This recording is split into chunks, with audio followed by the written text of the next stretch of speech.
কলকাতায় এক গলি আছে যার নাম শুনলেই শরীর শিউরে ওঠে।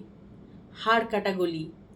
নামটা এত ভয়ঙ্কর যে প্রথমবার শুনলেই মনে হয় এখানে যেন কোনো অদ্ভুত ঘটনার ইতিহাস লুকিয়ে আছে।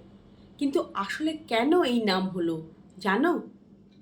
নমস্কার, আমি কাকলি। আমি আজ আবার তোমাদের সামনে নিয়ে এসেছি একটা নতুন গল্প, কলকাতার এক রাস্তার গল্প, যে রাস্তার নাম হাড়কাটা গলি।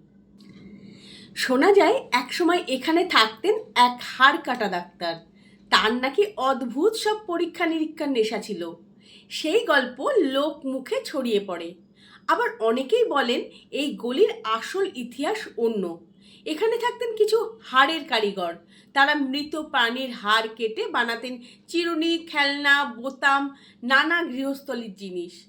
সেই কাজ থেকেই গলির নাম হয়ে গেল হাড়কাটা গলি। কিন্তু এই গলির আর একটা চেহারাও আছে।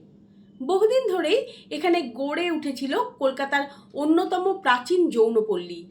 আজও সেই লাল আলো সংকীর্ণ ঘর আর অচেনা ছায়া মিশে আছে এই গলির প্রতিটি ইটে আর পাথরে। আসলে এই রাস্তার সরকারি নাম ছিল প্রেমচাঁদ বড়াল লেন। প্রেমচাঁদ বড়াল ছিলেন 1800 শতকের প্রভাবশালী জমিদার। তবুও ইতিহাস আর লোককথা মিলে মিশে গলির প্রকৃত নাম চাপা পড়ে গেছে। আজও সবাই এটাকে চেনে শুধু এক নামে, হাড়কাটা গলি। তাহলে আসল সত্যি কি? এখানে হাড়কাটা ডাক্তার ছিলেন, নাকি হাড়ের কারিগরদের বসতি ছিল, নাকি এই গলির অন্ধকার যৌনপল্লী নামের কারণেই হয়ে উঠল? উত্তর আজও অজানা। কেমন লাগলো হাড়কাটা গলির গল্প? ভালো লাগলে লাইক, শেয়ার আর কমেন্ট করবেন। ভালো থাকবেন সবাই।